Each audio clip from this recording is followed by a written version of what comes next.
গোলাঘাটত অসম জাতীয়তাবাদী যুৱ পৰিষদৰ ব্যতিক্ৰমী কাৰ্যসূচী। অসমীয়াৰ বাপতি সাহোন ৰঙালী বিহুটো আদৰাৰ উপলক্ষে গোলাঘাটত অসম জাতীয়তাবাদী যুৱ পৰিষদৰ উদ্যোগত এক ব্যতিক্ৰমী মনোৰম কাৰ্যসূচী আয়োজিত হয়। বহাগৰ আদৰণি তথা জাতীয় সংহতিৰ সংকল্প শীৰ্ষক এই অনুষ্ঠানত গোলাঘাট নগৰৰ আমাৰ ঘৰ নামৰ বৃদ্ধাশ্ৰমটিৰ আৱাসী ককা আইতাসকলক একোসাজকৈ বিহুৰ কাপোৰ উপহাৰৰ লগতে তামোল পাণৰ শৰাই আগবঢ়াই সেৱা যচা কাৰ্যসূচীয়ে সকলোৰে মন চুই যায়।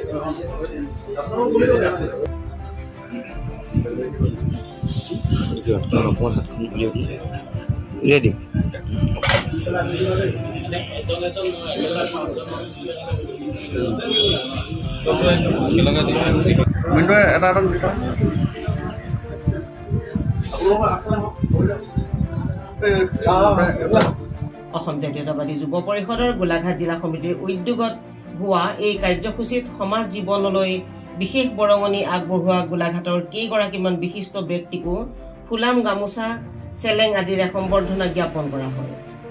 উদ্যোক্তা সংগঠনটিয়ে বিহুৰ সমূহীয়া জলপানৰ অন্তত বৃদ্ধাশ্ৰমটিৰ আৱাসীসকলৰ সৈতে একেলগে বিহু মাৰি আনন্দ কৰে। জয় জয়তে অসম জাতীয়তাবাদী যুৱ পৰিষদ গোলাঘাট জিলা সমিতিৰ পবিত্ৰ মজিয়াৰ পৰা অসমীয়া নৱবৰ্ষৰ শুভেচ্ছা আৰু ৰঙালী বিহুৰ হিয়া ভৰা ওলগ জনালোঁ। জাতি মাতি অসম আৰু অসমীয়াৰ বাবে আপোনাৰ অৱদান সঁচাই অতুলনীয়।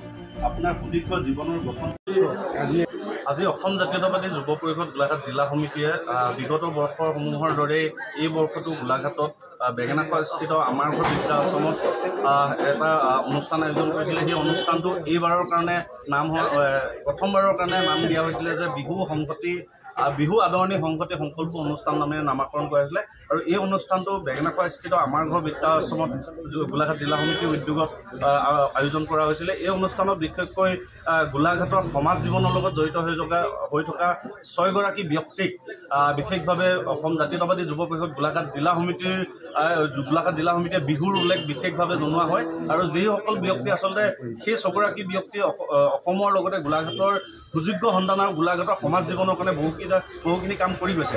তেখেতসকলক তাতে সম্বৰ্ধনা জনোৱা হয়। তাৰ লগে লগে এই বৃদ্ধাশ্ৰমতে ইয়াৰ ককা আইতাসকলৰ লগত আমি বিহুৰ উলগ জনাওঁ। তাৰ লগতে আমি সমজুৱাভাৱে আশীৰ্বাদ লৈ এইটো কাৰণেই লৈছোঁ যে আহিবলগীয়া দিনসমূহত যাতে জাতীয়তাবাদী যুৱ পৰিষদে নিজৰ সংগ্ৰামী যাত্ৰা যাতে অধিক সবল আৰু শক্তিশালীভাৱে প্ৰতিষ্ঠা কৰিব পাৰে, যাতে এই বহাগে বসন্তই যাতে সকলোৰে মাজত সমন্বয়ৰ বাৰ্তা সৃষ্টি কৰিব পাৰে।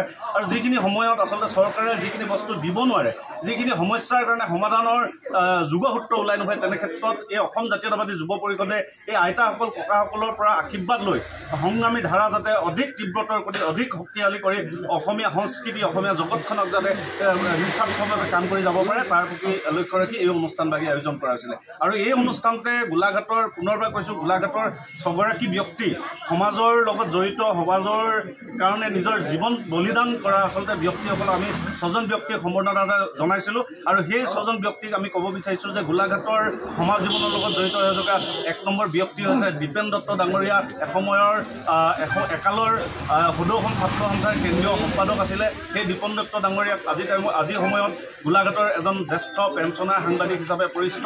তেখেতক আমি এই অনুষ্ঠানত বিহুৰ উল্লেখ যাচিছিলোঁ। আমাৰ গোলাঘাটতে সন্মিলিত মটৰ পৰিবহণ সন্থাৰ সন্মানীয় সভাপতি পুনৰ ৰাজখোৱা ডাঙৰীয়া, তেখেত আমাৰ এই অনুষ্ঠানত উপস্থিত আহিছিলে। তেখেতক আমি যুৱ পৰিষদৰ তৰফৰ পৰা সম্বৰ্ধনা আৰু উল্লেখ জনাইছিলোঁ। ইয়াৰ পিছতে গোলাঘাটৰ সাংবাদিক সন্থাৰ সন্মানীয় সভাপতি, একালৰ গোলাঘাট জিলা ছাত্ৰ সন্থাৰ সভাপতিৰ দৰে পদ অলংকৃত কৰি থকা ৰোহিত গগৈ ডাঙৰীয়াক আমি এই স্থানত সম্বৰ্ধনা জনাইছিলোঁ।